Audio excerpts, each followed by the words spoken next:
Muchas gracias. Y pues como ven, el título son dos preguntas. Entonces quise ampliar las preguntas a cuatro. Entonces tenemos esas preguntas. ¿Qué causa los sismos? ¿Dónde ocurren? ¿Los podemos predecir y podemos predecir sus consecuencias? Voy a tratar de responder cada una de ellas, pero me gustaría saber qué piensan ustedes. ¿Cuál de ellas piensan que se puede? ¿Cuál de ellas piensan que no? Aquí en el público. ¿Qué opinan? Bueno, ¿cuáles podré responder? ¿Cuáles creen que no voy a poder responder? Yo tengo una visión algo mecánica A ver. Considero que todo se puede predecir teniendo la información suficiente. Fenómenos de los cuales no tenemos información lejos, que decimos que no se pueden predecir. Bien. Pero si tuviéramos la información suficiente, yo confío. ¿Alguien más? Sí. Yo creo que la primera tal vez se puede responder. Sí. La segunda, tal vez en un área muy general, no en un punto particular. Tal vez la tercera depende, no sé, qué sea predecir. Fecha y hora, o sea, como igual en un periodo más amplio, tal vez en esta. Cuarta, yo también creo que se puede responder, tal vez en el estilo de las casas, la acción, la geográfica. Bueno, muy bien. Sí, de hecho están los dos en lo correcto. Vamos a ver cómo funciona esto, ¿no? Bueno, para empezar, pues, ¿qué causa los sismos? Nos vamos a enfocar en la primera pregunta. Bueno, los sismos son causados pues, por el movimiento dado que la Tierra no es estática, ¿no? O sea, a pesar de lo que parece que estamos en la superficie, estamos sobre roca fija, aparentemente, pero realmente la Tierra está formada por diferentes capas, como ven en la figura. Tenemos un núcleo que tiene dos partes, un núcleo interno que es sólido, imagínense una esfera de metal, rodeado por lava, por metal fundido, digamos, y luego tenemos un manto que es roca, prácticamente es magma, que es como le llamamos al lava cuando está todavía en el interior de la Tierra, magma, y tenemos pues una corteza que es relativamente sólida, ¿no?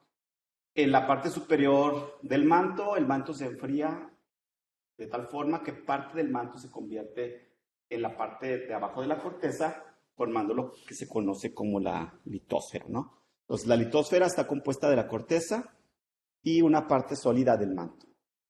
Eso es lo que llamamos litósfera. Ahora, el problema es que esa litósfera no es una sola capa, sino está fragmentada en segmentos. Cada uno de esos segmentos es lo que conocemos como una placa tectónica. Entonces, si lo vemos en la ilustración de arriba, cada una de esas divisiones por las líneas punteadas blancas, pues sería una placa tectónica. En el planeta, pues tenemos 12 placas tectónicas principales. Como pueden ver en la figura, son muy grandes. Por ejemplo, la de Norteamérica. México está sobre la placa de Norteamérica. Incluso abarca algunas regiones si la ven en esta parte del mapa, obviamente pues sería un mapa, si lo ven como esférico, llega hasta partes de Japón y Rusia. Es un área muy grande, ¿no? La placa sudamericana, pues está ahí. La placa de Cocos es principalmente oceánica. La placa euroasiática, pues comprende Europa y partes de Asia. Bueno, y entonces tenemos estas placas, que son, imagínense, algo sólido, roca sólida, sobre una parte líquida, ¿no? Sobre la parte del manto, que es totalmente líquida. Entonces, estas placas básicamente están flotando sobre esa superficie. Algo que agrega un poco más de complejidad es de que no están fijas. Estas placas están siendo movidas por algo. Creemos que lo que las mueve es el flujo de magma, como se trata de iluminar con estas flechitas. Entonces, imagínense que esto está girando, este magma. ¿Y por qué está girando? Pues porque al estar cerca del núcleo, en el núcleo están pasando muchas interacciones a nivel atómico, mucha radiación que calienta el magma.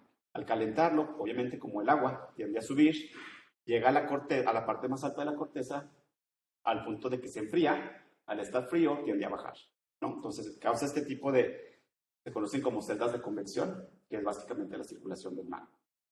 Entonces, al girar el magma, al mismo tiempo está empujando estas placas tectónicas. Entonces, es lo que se trata de ilustrar aquí, ¿no? Con esta animación. Bueno, entonces, si las placas se están moviendo, dijimos, muchas placas. En ciertas regiones van a interactuar de una forma, en ciertas regiones van a interactuar de otra forma. Como ahí lo que se trata de ilustrar con las flechitas es de que las dos placas, esas dos secciones separadas por las líneas punteadas, pues se están separando, ¿no? Si seguimos la misma lógica que les comentaba, esos círculos pues representan celdas de convección. En este caso, pues están separando las placas tectónicas. En ese tipo de movimiento, lo que ocurre es que mientras más se separan, entra fluido, entra magma. Eventualmente ese magma forma parte de la corteza, o sea, se enfría y se convierte en roca sólida. Y se sigue moviendo, se sigue abriendo, entra más magma, se convierte otra vez parte de la litosfera y así continúa, ¿no? Entonces, es algo como esto, imagínense que está pasando como esto, donde básicamente las unidades que tienen 1 son las más viejas, las 2 son un poquito más nuevas, las 3 son las más nuevas. Y de hecho, esto lo sabemos gracias a mediciones en el océano del suelo marino. O sea, hay gente que se dedicó a hacer mediciones de la edad de esas rocas y se dieron cuenta de estas coincidencias, ¿no? Que mientras más te alejabas de esos puntos, al parecer la roca se volvía más vieja. Y bueno, a este tipo de frontera entre placas le llamamos frontera divergente. Hay otro tipo de frontera, digamos en este caso, imagínense que la placa de este lado está fija o relativamente fija. Habíamos dicho que aquella, la del medio, se estaba moviendo hacia mí, entonces van a colisionar. ¿Okay? ¿Qué pasa en ese caso? Que usualmente la placa que sea más densa, es el caso de las placas oceánicas o las que están bajo de océano, se va a meter por debajo de la que es menos densa. Entonces, básicamente, tenemos algo como esto. Una placa se mete por debajo de la otra. ¿Eso qué causa? Eso causa primero de que varios minerales que están presentes en el océano sean transferidos dentro del manto. Ocurren ciertas reacciones químicas que hacen que suba, provocando volcanes. Por otro lado, donde está la línea negra, no sé si la alcanzan a ver, hay mucha fricción. O sea, se está doblando la roca, como pueden ver, una de las placas está roja, se está doblando. Hasta cierto punto, esas placas se pueden considerar como elásticas. Entonces, eventualmente, la fuerza de fricción que está doblando esta placa es sobrepasada por el esfuerzo, por la deformación, y hace un brinco, ¿no? Y esto es un terremoto, básicamente. Entonces, un terremoto es la liberación de energía elástica acumulada en la roca, básicamente. Bueno, sí. Bueno, entonces tenemos un terremoto, la parte que está doblada ahí de la roca se libera. Y en muchos casos, pues si esto está cerca del océano, obviamente levanta el agua y causa un tsunami. Cabe mencionar también que este espesor de esta roca o de estas placas tectónicas son muy gruesas. O sea, básicamente estamos hablando de unos 75 kilómetros en el fondo marino y unos 125 kilómetros de espesor en la parte continental. ¿Sí? Y no solo los terremotos ocurren ahí. Obviamente, bueno, primero, antes que nada, los terremotos, pues es eso. Esa es la fricción, la liberación de energía elástica que se libera eventualmente como ondas mecánicas, entonces, que son las ondas sísmicas, realmente. Lo que causa el daño muchas veces no es realmente el brinco que da inicial cerca de la estrella, que es el foco del terremoto, sino más bien el paso de las ondas sísmicas. Bueno, dijimos que este era pues el tipo de frontera, en este caso, el otro era divergente, en este caso como las dos están colisionando, pues es convergente, tipo de frontera convergente. Ahora bien, no solamente en esa seccioncita que les mencionaba ocurren los terremotos, pero obviamente toda la placa en sí está expuesta a diferentes tensiones, esfuerzos. En varias partes se puede fracturar, cada una de esas fracturas puede ser también un terremoto. ¿Sí? Pero los terremotos más grandes, los de magnitud 9, 8 que hemos escuchado en las noticias, son usualmente justo entre la frontera entre las dos placas. Ok. Otro tipo de frontera entre placas es este tipo, donde no necesariamente es un movimiento de colisión ni de divergencia, pero sino más bien es un tipo de movimiento lateral. Entonces, las placas no colisionan, no se separan, pero se mueven lateralmente, una con respecto de la otra. Que es el caso, por ejemplo, de la falla San Andrés, de la famosa falla San Andrés, donde el movimiento es ese tipo. Tenemos algo como esto, una placa se mueve hacia la derecha, otra hacia la izquierda, y justo entre ellas dos, pues también existe ese tipo de unión entre las placas. El movimiento continúa justo en la frontera, se detiene el movimiento, pero eventualmente es liberado con un golpe o con un pulso, que es el terremoto.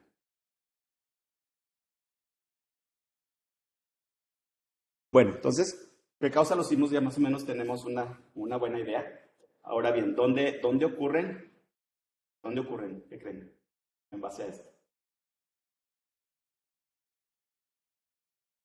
Correcto, sí. Sí, de hecho, bueno, si regresamos a nuestro mapa de placas tectónicas, no necesariamente, sí hay sismos justo en medio de las placas, dentro de cada placa, pero la gran mayoría de los sismos van a estar ubicados entre las fronteras entre placas. Es por eso que tenemos esa distribución. Básicamente lo que ven ahí, o sea, pareciera que están asociadas a las playas, no necesariamente.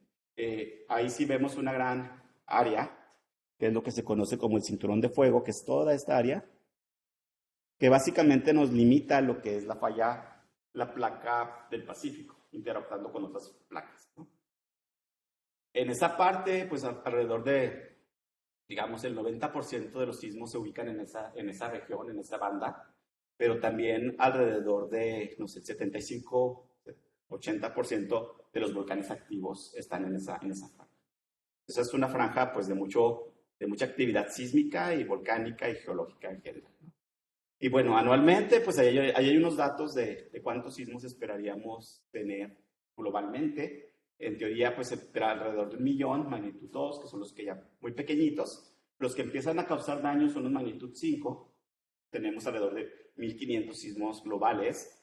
Alrededor de 18, 20, magnitud 7, que son ya sismos grandes, y un magnitud 1 en promedio por año global. 8, que son sismos ya megasismos, muy, muy grandes, muy destructivos. Y como les comentaba, pues también los volcanes, básicamente los volcanes y los terremotos grandes nos limitan las fronteras entre placas. De hecho, pues a partir de ahí sabemos que había esas placas. O sea, no podíamos ver a fondo, pero supimos, dada la distribución, pues alguien se puso ahí a hacer geología, geofísica, y encontraron que había esas placas tectónicas. De hecho, la teoría de placas tectónicas es relativamente nueva, como la sismología, no sé, es a partir de 1950, 60, cuando se empezó a desarrollar. Es una ciencia muy nueva, prácticamente. Bueno, en México, ¿cómo estamos? Como ven en esa figura, en México interactúan 5 placas tectónicas principales. La placa de Norteamérica, que es la mayor parte de la República continental. Tenemos la placa del Pacífico. Como ven, la península de Baja California está sobre la placa del Pacífico. O sea, no toda la placa del Pacífico es océano, sino tiene partes continentales. Tenemos la placa de Ribera, placa de Cocos y placa de Caribe. Los colores ahí, entre las dos placas, les representa el tipo de frontera. Por ejemplo, tenemos secciones que son divergentes, dado el movimiento entre placas, se separan. Tenemos secciones que son transformantes, azules, como es la parte donde vivimos, cerca de nosotros, como ven en la parte superior izquierda, derecha de la pantalla. Tenemos estas franjas azules, quiere decir que el movimiento es lateral, como lo habíamos comentado. Y también tenemos, pues, zonas de subducción o zonas de convergencia, como es la placa de Cocos con Norteamérica, que es donde han ocurrido los grandes terremotos en Oaxaca y Chiapas. Ahí la placa de Cocos se está metiendo por debajo de la placa de Norteamérica. Igual la placa de Ribera, que es una placa pequeñita, y por acá pues tenemos también la interacción de la placa del Caribe. Y esto, pues como resultado, causa que en México tengamos volcanes, como les comentaba, porque hay fronteras entre placas. esta clasificación, bueno, es muy relativa. Algunos consideran que hay menos volcanes activos. Bueno, depende de cómo se define activo, pero volcanes que recientemente han tenido cierto tipo de actividad, pues son esos 6 volcanes, ¿no? En cuestión de sismos, es mucho más diferente. Estos son tan solo los sismos de magnitud 4. Magnitud 4 pues ya se sienten fuertes, o sea, son sismos fuertes. Son los que hemos tenido en el último año, o sea, solamente. Como ven, hay muchísima sismicidad. No todos los sentimos, no todos ocurren cerca de ciudades, pero son muchos sismos. De hecho, si ponemos en el mapa los sismos de magnitud 4 o mayor, ocurridos desde 1900, que tenemos un registro. Usualmente les voy a mostrar cosas, figuras que dice desde 1900, y es porque a partir de entonces es cuando se empezaron a desarrollar los primeros sismógrafos, la primera instrumentación sísmica.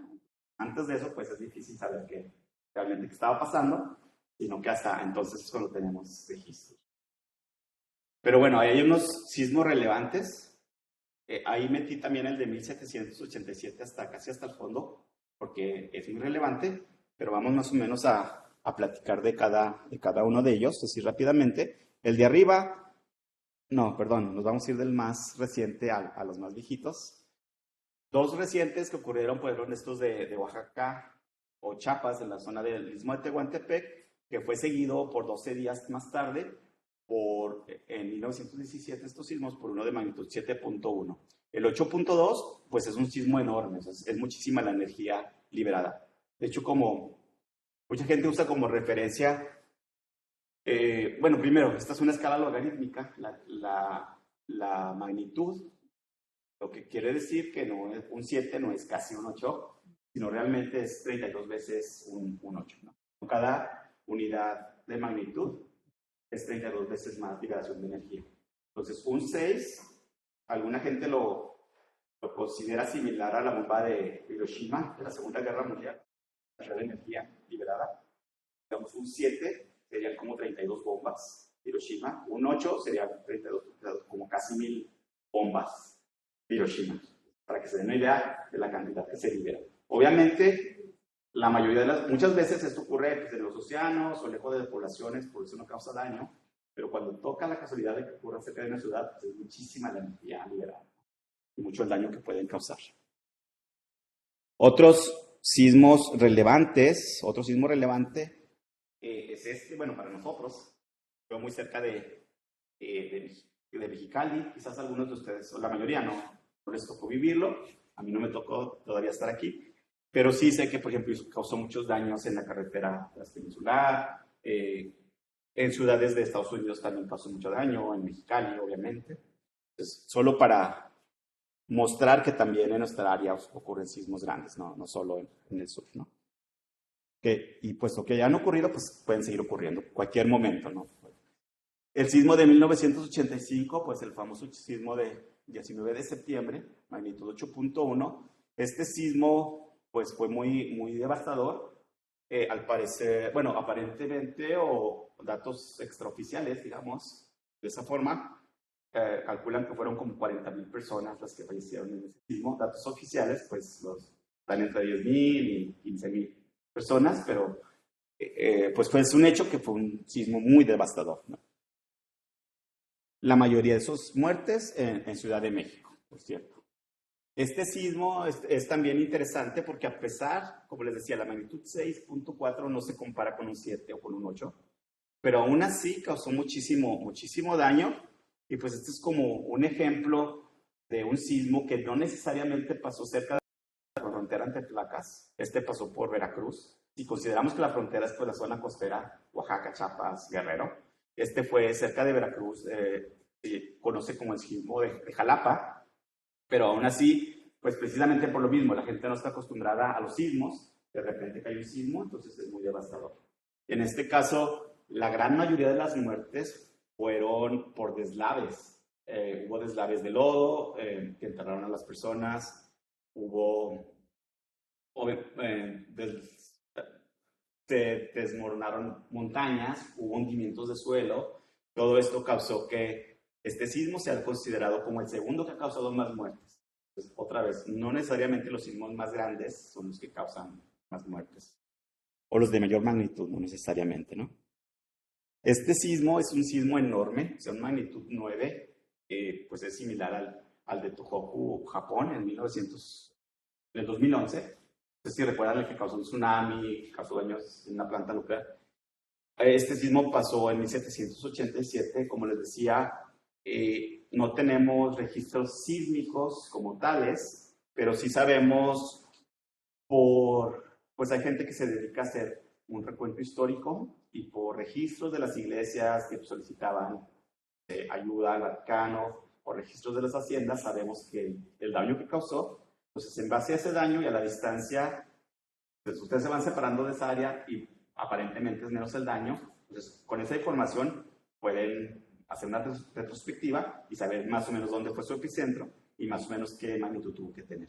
Entonces se calcula que tuvo una magnitud entre 8.5 y quizás hasta 9.9, ¿no? Entonces es un sismo enorme. Otra vez, si ya ocurrió en algún momento, pues en cualquier momento puede volver a ocurrir. Es muy simple. Y bueno, entonces, ¿ahí qué piensan? Muy buena tu respuesta. También tu respuesta. Y sí, pues básicamente la respuesta, si definimos predecir como saber qué magnitud va a tener aproximadamente, dónde va a ocurrir aproximadamente y qué magnitud, no, es un rotundo no, no los podemos predecir, que no hay forma. Podemos decir, por ejemplo, tenemos muy buena idea como sismólogos de dónde, ya vimos que alrededor de las franjas estas de fronteras entre placas, tenemos una buena idea de qué tamaño puede ser, en base, pues obviamente, a registros históricos, pero también al tamaño de las fallas, porque entre más larga la falla, eso les da una idea de qué tan grande puede ser el sismo, ¿no? Si hay fallas ahí más o menos delimitadas, ustedes pueden pensar, o pueden llevar a eso, que si ocurre un sismo en esa falla, puede ser de cierta magnitud. ¿Cuándo? Pues no, imposible. Lo que sí sabemos, pues podemos dar pronósticos, por ejemplo, de sismos pequeños. O sea, si yo les digo, hoy va a ocurrir un sismo, a fuerzas va a ocurrir. O sea, ¿dónde? No sé. ¿Qué magnitud? No sé. Pero seguro que ahorita está ocurriendo un sismo pequeño en algún lado del planeta, ¿no? Después de un sismo grande, por ejemplo, existen las réplicas, y más o menos tenemos una buena idea matemática de cómo se distribuyen, pero aún así, de repente nos dan grandes sorpresas. Podemos tener, por ejemplo, un sismo magnitud 7, y por alguna razón su réplica es magnitud 7.5, o sea, mucho más grande del inicial. Y mucha gente, ahí por ejemplo, que es nada más cuestión de cómo definimos las cosas, porque si la réplica es más grande que el inicial, dejamos de llamar a este sismo inicial, llamamos a la réplica al inicial, y al otro le llamamos un premonitor. Pero simplemente es forma de llamar las cosas, ¿no? El punto es de que un sismo sí puede causar uno más grande que el otro. Puede tener una réplica mayor. No es común, pero sí es posible. Bueno, entonces aquí es un rotundo no. El que les diga lo contrario no es un científico, es un charlatán. Un charlatán. ¿Estamos cerca? No, al parecer no estamos cerca de predecirlos. Existen, digamos, dos corrientes un tanto con cierta forma filosóficas. Alguna de ellas les dice que va a ser imposible, dado que son sistemas muy caóticos, pues dada la física y las matemáticas del problema, que es casi imposible. Hay otros que piensan que sí se va a lograr eventualmente, pero estamos lejos, muy lejos, ¿no? Algunas de las causas, por ejemplo, por las que no podemos, digamos que se pudieran estudiar o tratar de predecir de dos formas. Una es con modelos físicos y otro con estadística, ¿no? Es lo que usualmente usamos para tratar de predecir cosas. Si usamos, por ejemplo, estadística, y si yo les pregunto, ¿cada cuándo tiene que suceder un sismo de magnitud 8 o mayor en México? Aquí hay una lista de los sismos de magnitud 8 o mayor que han ocurrido en México desde 1900. Entonces, si nos fijamos en las fechas, el primero es 1932, el segundo el 85. Entonces pueden decir, bueno, en México van a ocurrir aproximadamente cada 50 años. Pero el siguiente ocurrió en el 95, solo pasaron 10 años. Y el siguiente ocurrió en el 17, pasaron alrededor de, ¿qué? 20 años. Entonces, realmente tenemos muy poquita estadística, muy poquitos valores o muchos datos, que era justo lo que tú mencionabas, para poder realmente hacer una estadística confiable, ¿no? Y aún así hay gente que se aventura a dar números, ¿no? O sea, toma todos estos números, saca el promedio y dice, cada 20.3 años. Pero pues ese número no, más o menos 20 años, ¿no? Entonces no dice realmente nada. Ahora, si tratamos de hacerlo con modelos físicos, imagínense que llevan esto al laboratorio, bueno, a un modelador numérico, que sí se hace, obviamente, y se trata de, por ejemplo, en base al movimiento de las placas tectónicas, tratar de estimar cuál es la deformación, y en base a esa deformación, quizás como se haga en ingeniería, ¿no? De edificios, por ejemplo. Saber cuál es el coeficiente de fricción entre las dos placas y así estimar cuándo va a suceder esto. Pero bueno, el problema es que no tenemos nada de esa información. Los otros estamos estimando que más o menos esa es la configuración de la Tierra, pero por ejemplo, esta estrellita está representando el sismo del 2017 de Oaxaca, Chiapas, 8.2, que ocurrió a una profundidad de 50 kilómetros. Entonces no tenemos ni idea realmente cómo sea la Tierra a 50 kilómetros de profundidad. Lo más profundo que hemos sido capaces de ir como seres humanos es como unos 9-10 kilómetros, me parece. Y ahí en ese momento pues empezaron a derretir, que fue en Rusia en algún lugar, empezaron a derretir toda la instrumentación que estaban usando. O sea, es imposible, ¿no?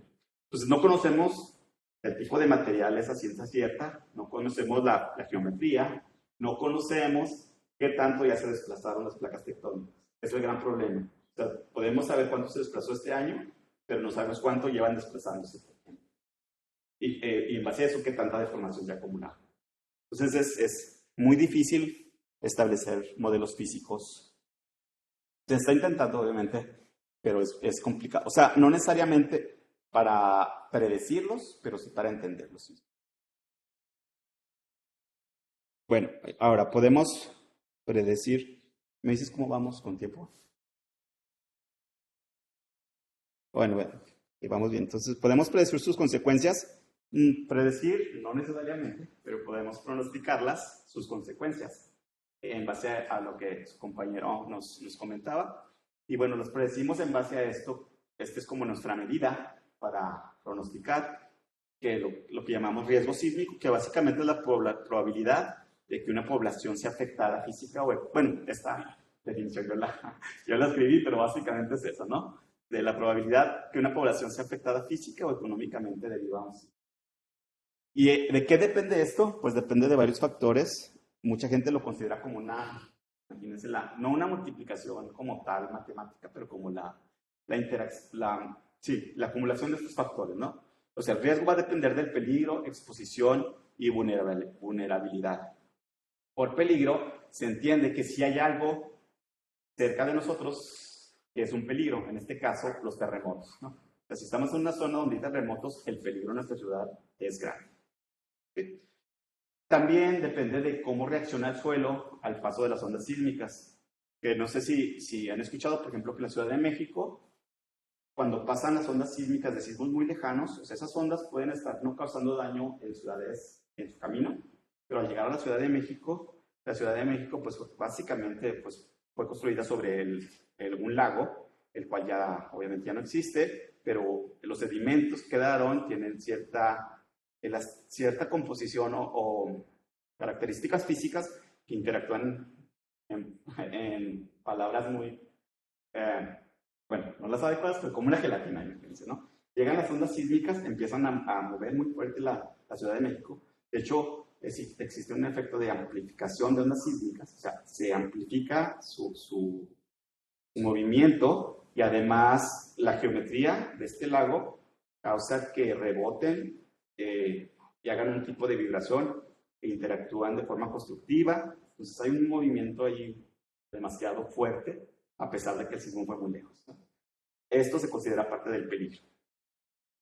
Ahora, la otra componente, la exposición, obviamente puede que ocurra un sismo muy fuerte, bla, bla, bla, pero si no hay nadie viviendo donde ocurrió el sismo, pues el riesgo, es decir, la probabilidad de que haya daños materiales y económicos, de físicos y económicos, pues es bajo, ¿no? Entonces, esto depende de qué tanta población existe cerca de estas zonas donde existen el peligro. ¿Sí? La otra componente es la vulnerabilidad. Desafortunadamente, esta vulnerabilidad siempre va acompañada de la economía. Como sabemos, los países en vías de desarrollo usualmente son los más afectados por sismos, ¿no? Y esto es un ejemplo de esto muy, muy evidente. Ocurrió, bueno, primero antes que eso, bueno, en total, si multiplicamos todos esos factores, ese sería uno de los diferentes modelos de riesgo sísmico para México. Obviamente, pues hay diferentes autores y hay diferentes formas de definir cada uno de estos elementos: peligro, exposición, vulnerabilidad, pero en general, por ejemplo, también de la vulnerabilidad, pues depende qué tan viejas sean las construcciones. O sea, no necesariamente tiene que ser un país del tercer mundo, pero puede ser un país europeo muy viejito, las construcciones muy antiguas que no están diseñadas para resistir sismos. Pero bueno, para México, pues ese sería nuestro mapa muy general. O sea, faltan muchas más componentes, porque este es un mapa global, que no necesariamente los mapas globales consideran todos los factores regionales, ¿no? Pero bueno, como ven ahí, pues en nuestras zonas sí hay riesgo sísmico más o menos grande. En el sur del país, gran parte de este problema, por ejemplo, en Oaxaca y Chiapas, su problema es la vulnerabilidad. O sea, que son poblaciones muy susceptibles a daños, ¿no? Y esto, como les comentaba, esto es bien importante. Por ejemplo, si se fijan aquí, les estoy poniendo la lista de los sismos más mortales desde 1900. Otra vez, esto es 1900, porque es cuando tenemos registros más certeros, a menos de las magnitudes. Pero, por ejemplo, hubo un sismo anterior, 1500 y algo, en China, que si no mal recuerdo causó cerca de 800,000 muertes. O sea, un solo evento. Imagínense toda la población de Baja California Sur en horas, pues desapareció. O sea, son eventos muy, muy destructivos, ¿no? Pero bueno, aquí pues el que ha causado mayor daño en los últimos 100 años, digamos, es el de Haití, del 2010, donde murieron 360 y tantas mil personas, desafortunadamente. Luego siguió China y Sumatra. Aquí lo interesante, que el de sismo de magnitud 7, bueno, el de Haití, 2010, no fue un sismo realmente de gran magnitud, o sea, fue magnitud 7. Aquí hemos tenido el que les mencionaba de Mexicali, fue magnitud 7.1, o sea, muy similar. En ese sismo no hubo, creo que murieron 2 o 3 personas, algo así, pero no se compara al daño que causó, por ejemplo, en Haití. Gran parte de esto, pues, por la vulnerabilidad de la población, ¿no? De hecho, pues se piensa que esto obviamente no es solo el evento sísmico, pero pues deja un daño económico grandísimo, del que hasta la fecha, o sea, desde 2010 hasta la fecha, Haití no se puede recuperar. Existen brotes de cólera, al parecer, a partir de ese sismo. Entonces hay muchos problemas que siguen por muchos años. Bueno, entonces ya vimos que sí podemos predecir en buena medida sus consecuencias. Nada más así rápidamente les voy a mostrar parte de la investigación, pues, que se trata de hacer aquí en CICESE, en el Departamento de Sismología, para tratar de investigar, pues, todos estos fenómenos. Entonces se tratan de cubrir varias de diferentes formas. Se trata de cubrir diferentes de los elementos que conlleva todo este fenómeno, desde la fuente hasta cómo se propagan las ondas sísmicas, hasta sus efectos que tienen en estructuras. Por ejemplo, en el Departamento de Sismología coordinamos una red sísmica que, pues, es básicamente una de las dos más grandes del país. La otra es del Servicio Sismológico Nacional, es parte de la UNAM, pero nosotros tenemos una red sísmica muy extensa, cerca de 100 estaciones, con diferente propósito, obviamente, de muchas subredes, varias subredes, con diferentes propósitos. Unas de ellas, pues, están dedicadas más bien a monitorear sismos de otros países, o sea, de otras regiones del planeta, porque esa es otra cosa importante. Nosotros puede ocurrir un terremoto en Japón que no necesariamente sea sentido por la población, pero aquí lo podemos medir una vez que llegan las ondas sísmicas hasta este lado del planeta, ¿no? Y hay otras redes que tienen otras funciones. Hay una red que es más bien de geodesia, son estaciones de GPS que están monitoreando qué tan rápido se mueven las placas tectónicas.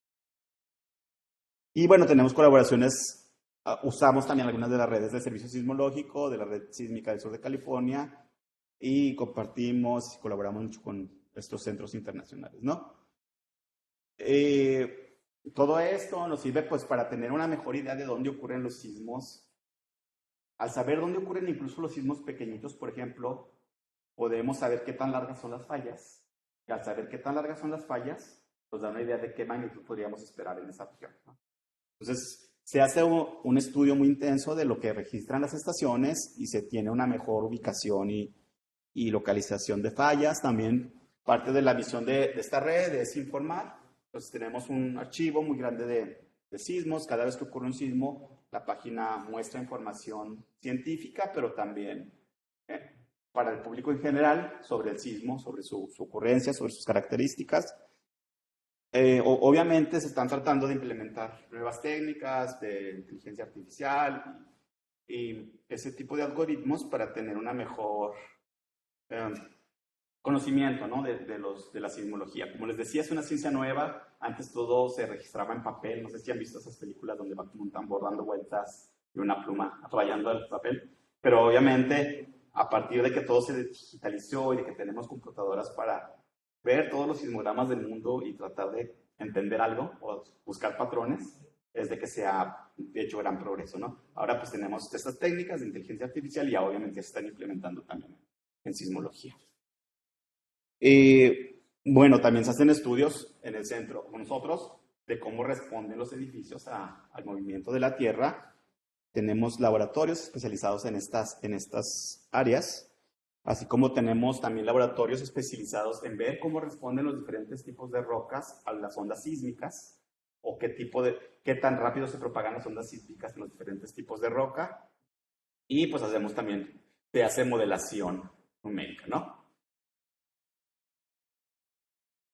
Por mi parte, pues gran parte de mi investigación se basa en entender cómo interactúan los sismos entre ellos, ¿no? O sea, dadas varias condiciones, el estrés los esfuerzos que se han acumulado en las placas tectónicas, cuando ocurre un sismo grande, si es posible que dejen de ocurrir más, o si esto incrementa la probabilidad de que sigan ocurriendo sismos, a cortas distancias, pero también a largas distancias. Por ejemplo, hemos visto que, bueno, esta es una observación muy interesante, que cuando ocurrió el sismo de Japón del 2011, sus ondas sísmicas al llegar a diferentes partes iban generando sismos pequeñitos.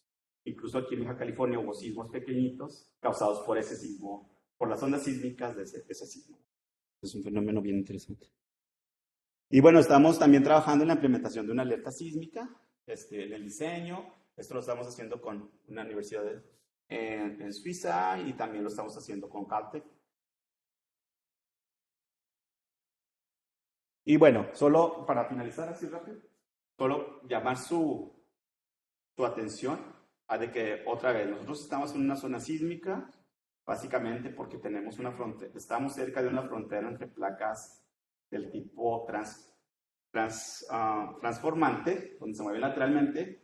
Solo mencionar que este mismo tipo de falla transformante o de frontera entre placas es el que causó el sismo de febrero en Turquía. ¿Okay? Entonces, ahí tampoco probablemente se esperaban tener algo como eso y ocurrió. Hay que estar siempre prevenidos de lo que pueda pasar, ¿no? Y para cerrar, bueno, me gustaría que se tomen el tiempo de revisar catálogos. Este es uno de Senapred, obviamente hay de muchas instituciones, de qué hacer en casos de sismos, porque a veces pensamos que es obvio, pero no necesariamente. Hay cositas que se nos pasan siempre de largo. Por ejemplo, pues tener nuestros cuadros o no tener espejos cerca de la cama. ¿Qué hacer antes, no? Estar preparados siempre, tener pantuflas cerca de donde dormimos, ¿no? Porque la razón es porque en realidad, cuando ocurre un sismo, las personas dañadas son mucho más que las personas que realmente fallecen. Y estos daños usualmente son cortadas en las rodillas, hasta que te caes, sales corriendo, en los pies, en las manos. Entonces, tomar precaución en donde tenemos cristales, si vamos a salir corriendo descalzos, todo ese tipo de cositas es importante. Tener dinero en efectivo es también importante. O sea, ya sabemos que, por ejemplo, estas cosas, víveres, agua, pero si ocurre un sismo, obviamente no va a haber cajeros funcionando. No sabemos por cuánto tiempo. Acciones que se podrían tomar durante el sismo, bueno, no correr, básicamente. No correr es la más importante. En Estados Unidos se usa mucho de que te caigas, te metas por debajo de un mueble y lo sostengas, ¿no? Pero obviamente en Estados Unidos, si te caen las estructuras, pues como saben, todas las cosas, sus techos son materiales muy livianos, o sea, no pasa nada. En México no aplica tan bien porque nuestras construcciones, pues es mejor salir en calma del lugar, ¿no? Y después del sismo, otra vez hay cosas que son obvias, pues tratar de reunirnos con nuestra familia, tener un plan, pero también, por ejemplo, no tratar de llamar a sus familiares, sino mandar mensajes de texto, es más fácil, funciona mejor. Y bueno, asegurarse de que estén cerradas las llaves de paso, del gas, del agua. Pero bueno, yo no soy el experto en esta área, obviamente, pero sí los invito a que se informen, porque así como en Turquía o en otros lados han pasado terremotos de repente, y es que el problema con los sismos es de que se nos olvida porque ocurren a muy largo plazo, pero cuando ocurren son eventos muy, muy devastadores. Bueno, es todo.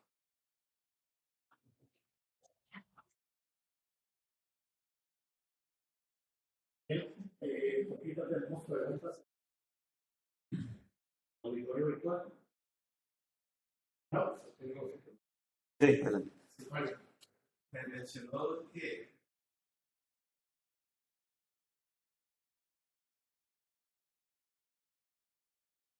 ahorita sería la alarma sísmica. Unos segundos. Sí, sí, claro. Sí. ¿Habrá como forma de ver el tiempo? Sí, pero sería mínimo. Mira, básicamente la alarma sísmica como funciona es de que una vez ocurre el sismo, bueno, los sismos, imagínense que no se imaginen, si realmente eso es, que dan diferentes tipos de ondas, o sea, no es una sola onda, solo pulso. Hay unas ondas que se llaman ondas P o primarias, son las más veloces, viajan, o sea, en la corteza terrestre con alrededor de 7 kilómetros por segundo, si no me equivoco. Son rapidísimas. Para que tengan una idea, las ondas de sonido viajan a 0.8 kilómetros por segundo y estas a 4. Y de hecho, este tipo de ondas en el interior del planeta pueden llegar a, no sé, 12 kilómetros por segundo. Son muy veloces. Entonces, pero, bueno, entonces ocurre el terremoto. Imagínense eso que les comentaba de que se libera, hace esto, ¿no? O sea, se están metiendo las placas tectónicas, el movimiento sigue, pero aquí están estancadas una con la otra. Eventualmente esta deformación se libera con un golpe, ¿no? Eso genera las ondas sísmicas. Primero sale una onda P, se genera una onda P, o primaria, se llama primaria porque es la primera que llega a cualquier lugar, porque es la más veloz. Genera, usualmente si tienes estaciones sísmicas cercanas y tienes un buen sistema de alerta temprana, al pasar esa onda, la detecta, trata de hacer rápidamente un algoritmo que te diga qué magnitud tuvo el sismo, más o menos dónde está localizado, y si realmente es un sismo o no, en base a lo que detectan las demás estaciones en el área, pues este es tiempo que toma todo el proceso numérico, digamos, ¿no? Luego se manda una señal, obviamente a la velocidad de la luz, mucho más rápido que la onda sísmica, a las ciudades cercanas, ¿no? Entonces va la sola onda, activa esas estaciones, las estaciones hacen todos sus algoritmos, toda su matemática, y mandan una señal a la Ciudad de México, digamos, a avisarle que ahí van unas ondas sísmicas. En realidad, estas ondas primarias al llegar a Ciudad de México no causan mucho daño porque son pequeñitas, pero vienen las ondas secundarias, que es otro tipo de onda con diferente tipo de movimiento, que esas sí causan mucho daño. Afortunadamente, pues obviamente suena la alarma sísmica debido al paso de las primeras ondas. Para cuando llegan las segundas ya pasaron algunos segundos que te dan de ventaja.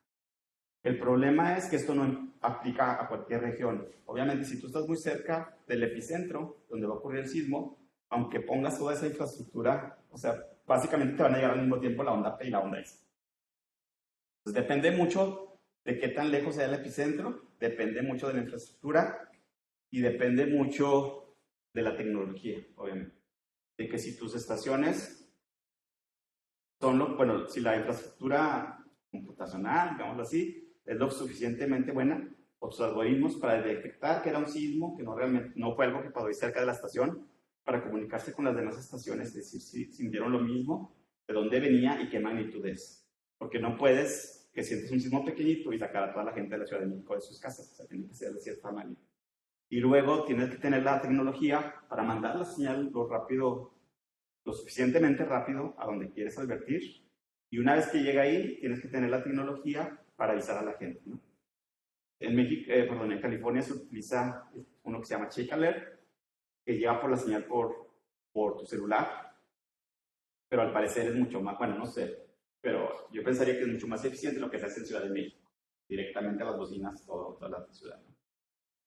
Y sí, pero otra vez, aquí ya ocurrió el sismo, cuando hiciste todo ese movimiento, ya había ocurrido. Lo que no puedes predecir es cuándo va a ocurrir. Temas de arena en el mar provocan maremotos. Pero los sismos también provocan maremotos. Sí, bueno, sí, por maremoto entiendo. ¿Tsunamis te refieres? Sí, sí, claro. Los sismos, pero sí, tienen que ser de cierto tipo de sismo, por lo general. Este sismo que les comentaba de las zonas donde dos placas tectónicas convergen, por el tipo de movimiento, ¿no? Ese tipo de movimiento es así, se levanta, eso levanta las olas encima y pues esas olas se descienden. En el movimiento lateral, no necesariamente, o sea, aunque sea un movimiento muy brusco, pero va a ser esto, entonces a la superficie, a la capa de agua superior no le hace mucho daño. En algunos casos sucede que estos terremotos se sacude la tierra, mirad que el mar, bueno, que hay una montaña muy cerca del mar, al sacudirse la tierra, parte de la montaña se deslava y esto cae dentro del agua y esto también puede ocasionar maremotos. Todo porque una zona frecuentemente. Sí, pero no. A lo mejor, bueno, de hecho sí, en Cuba, la gran parte de las fallas o de las fronteras entre placas son de este tipo de movimiento lateral. El sismo que les comentaba del 1757, creo, de México, 1900, de magnitud 9 punto algo, ese causó un tsunami, al parecer muy grande. Hay relatos muy interesantes históricos que cuentan cómo la gente vio que se alejó el mar, que vieron piedras de colores, o sea, un tanto místico el relato, pero también muy interesante cómo lo describen ellos. Porque se alejó bastante el agua y pues la gente no sabía de qué, y después pues obviamente mató mucha gente el tsunami. Sí. Gracias por la pregunta. No, Hablamos de que es prácticamente imposible la predicción, pero en el mundo ideal, lo mismo futurista, ¿qué es lo que se inventa? A poder medir las cosas, podemos medir los movimientos de placa de frontera a frontera o regional. Sí, pues como les comentaba, se podría hacer de dos formas. Una es estadísticamente, otra es con modelos físicos. Estadísticamente creo que todavía faltan cosas, casi sería imposible porque no tenemos tantos datos, no conocemos mucho. Con modelos físicos sí sería precisamente lo que señalas, conocer mejor cómo está el planeta en su interior. Que de hecho lo que sabemos, esto que les comentaba del núcleo, del manto, son teorías, pero lo sabemos gracias a los sismos. Imagínense que tienen la Tierra, híjole, no sé si se va a ver para los que están en línea, pero imagínate que tienen la Tierra, de hecho, ocurre un terremoto aquí en Japón, crea ondas sísmicas, imagínense que son ondas esféricas básicamente, o sea, no es un círculo, sino son esferas. Vienen las ondas sísmicas, ¿no? Y acá en Baja California tenemos estaciones, en Ciudad de México, en La Habana, tenemos estaciones sísmicas. Por alguna razón, al tú analizar los datos de estas ondas sísmicas, te das cuenta que a esta estación no le llegó nada, pero a estas dos sí. Entonces, ¿eso qué quiere decir? Pues que a lo mejor hay algo por aquí que la bloqueó, ¿no? Luego ocurrió otro terremoto acá en Sumatra, el mismo proceso, la registras en varias estaciones, pero no en las de Alaska. Entonces asumes que algo está por aquí. Entonces, en base a que tienes muchos sismos alrededor del mundo y que también, afortunadamente, tenemos muchas estaciones alrededor del mundo, puedes hacer un tipo de tomografía del interior y es como sabemos, pues su composición, más o menos su temperatura y el tipo de su densidad y su comportamiento elástico, básicamente. Sí, de hecho es como similar a las tomografías electromagnéticas. puentes y tienes muchos sensores. Y vas moviendo estas puentes y vas moviendo los sensores. Bueno, pero otra vez, pues esto lo estamos asumiendo, más o menos eso. Y otra vez, llevamos poquito tiempo en realidad midiendo esto, o sea, desde 1960, 70, pues todavía falta mucho por hacer.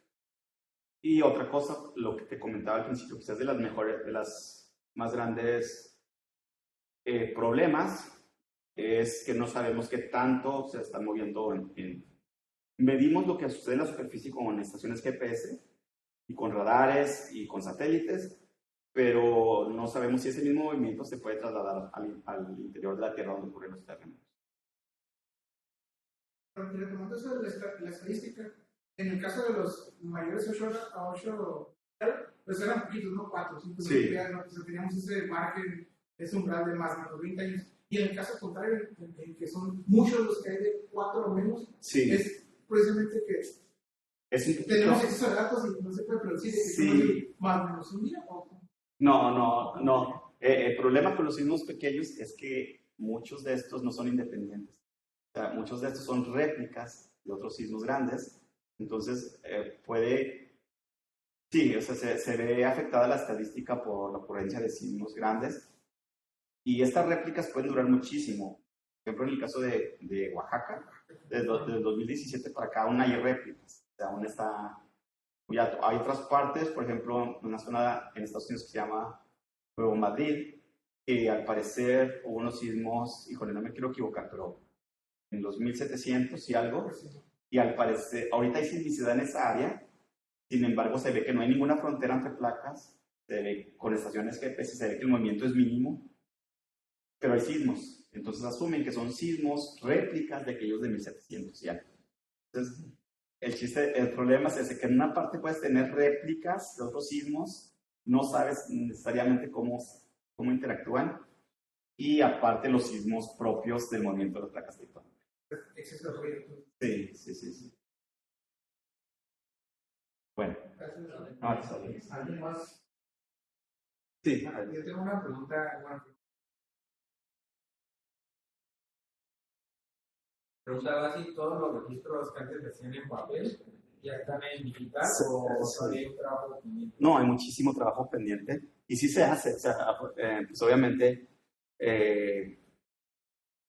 no sé exactamente cuál es la técnica. Sé que antes lo hacían, se ponían prácticamente el papel y trataban de digitalizarlo con una pluma o algo así, con un tipo de dispositivo, pero ahora me imagino que son, no sé, algún tipo de procesamiento de imágenes digitales, pero no.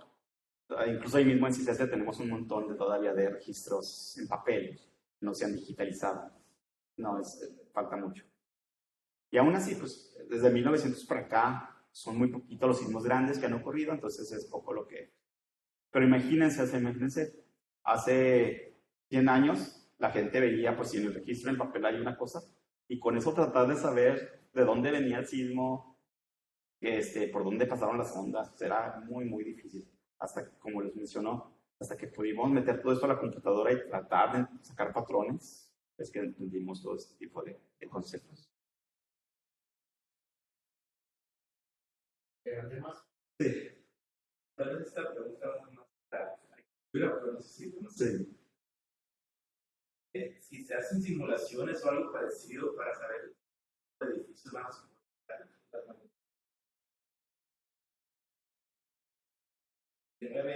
esta ciudad, ¿qué tipo de...?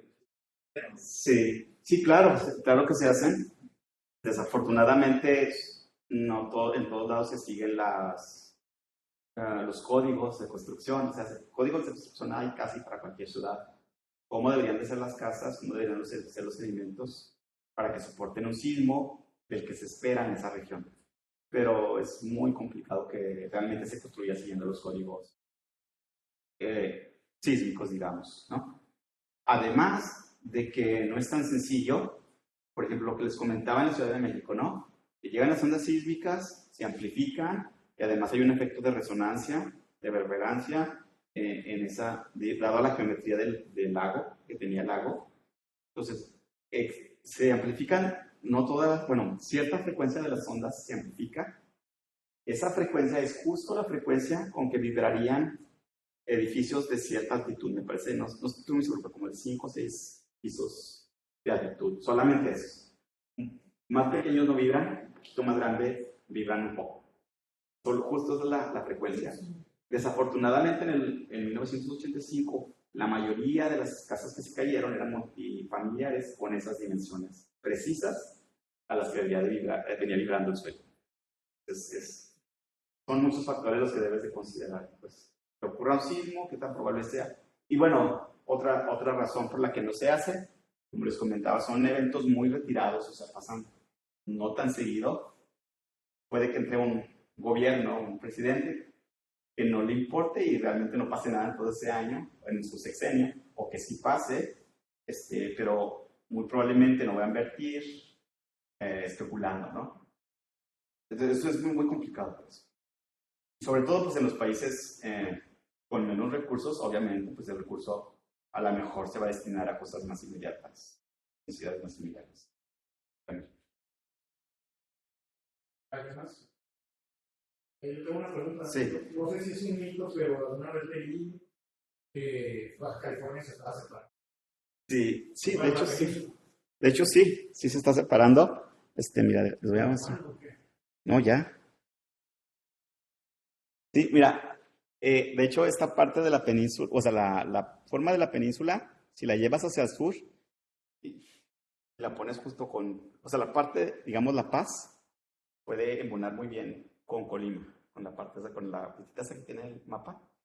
Y es por eso, si te fijas, Baja California está sobre esta placa, el resto del país está sobre esta otra, te está separando junto, encima de la placa. O sea, la parte de la península se está moviendo encima de la placa tectónica. Entonces, sí, obviamente esto ya ha ocurrido, o sea, es lentísimo el movimiento. Cuando les hablo del movimiento de las placas tectónicas, me estoy refiriendo, no sé, de 5 a 10, digamos, centímetros por año. Entonces, pareciera que es algo muy, muy, muy lento. Sí es algo muy lento, pero en tiempos geológicos, o sea, si decimos que esto lleva millones de años moviéndose y lleva millones de años en ciertas regiones estancado ese movimiento, es muchísimo el desplazamiento. Cuando se libera, causa estos grandes terremotos, ¿no? Y es un movimiento muy lento, pero con grandes implicaciones, básicamente. Está en esa dirección. Entonces. Sí, ajá. De hecho, pues eventualmente vamos a terminar allá en, no sé, Los Ángeles. No, mucho más para allá, mucho más allá. Sí. ¿Hay alguien que se especializa en esa área? No quiero hacer maestría. Ah, bueno, pues si gustas te puedo dar la información. Sí, hay al menos 2 profesores que son los investigadores que se enfocan en esta. De hecho, para la sismología como tal, por ejemplo, no existe en México, hasta donde sé, no hay carrera en sismología, por ejemplo. De hecho, hay poquitas carreras en geofísica, o sea, como que lo más general. Y hasta cuando llegas al posgrado, es cuando decides estudiar, bueno, puedes estudiar sismología como tal. CICESE es una de las poquitas instituciones en el país donde se puede hacer. La otra es la UNAM, nosotros somos la otra fuerte.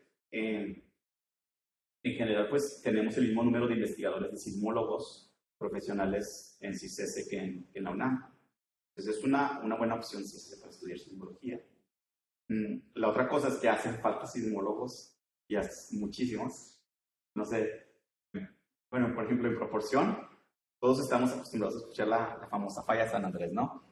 En Estados Unidos se puede decir que existen fácil miles o 1000 al menos sismólogos profesionales. En México, en todo el país, no somos más de 45, 46, todo el país. Entonces, sí hacen falta muchos sismólogos y en México es un país muchísimo más que Estados Unidos, pues. Y bueno, no necesariamente sismólogos profesionales, pero sí es bien interesante, por ejemplo, tener colaboraciones con gente que tenga ideas nuevas. Otra vez, esta es una ciencia muy nueva, entonces todo lo que hagas es de relevancia. Por ejemplo, yo estaba haciendo modelado, donde utilizo estadística que se usa para ver cómo interactúan las parvadas de pájaros, de aves. Cuando una ave decide moverse de un lugar a otro, todas las demás lo hacen. Algo similar se puede aplicar a las réplicas, por ejemplo, cuando un terremoto, cómo interactúan los demás terremotitos. Y Y así, o sea, básicamente estamos tratando de agarrar ideas, tomar ideas de donde se pueda. Cambio un proceso más realista, no es algo más nuevo, no tanto el diseño de predecir o de indicar los terremotos, como qué sigue el siguiente paso. Y si eso de la réplica sigue una especie de efecto dominó, un movimiento de acá genera un movimiento de otras placas y es. Sí, quizás no a nivel placa como tal. Por ejemplo, mucha gente dice, no, es que las placas están moviéndose más que antes. No, o sea, las placas se están moviendo y si ocurre un terremoto no le hacen ni cosquillas al resto de la placa. O sea, las placas son una estructura gigantesca y es un puntito acá que se libera de energía. Y bueno, sí, la matemática para las réplicas en general sí es mucho más entendida, mucho más precisa, pues, que para predecir sismos en sí. De hecho, a los sismólogos no nos gusta la palabra predecir, preferimos pronosticar. Entonces, sí podemos hacer pronósticos, en el caso de las réplicas, con relativamente buena precisión de qué se espera después de un sismo grande.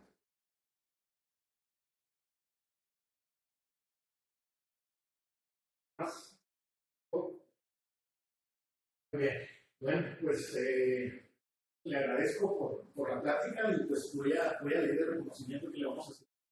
Muy bien.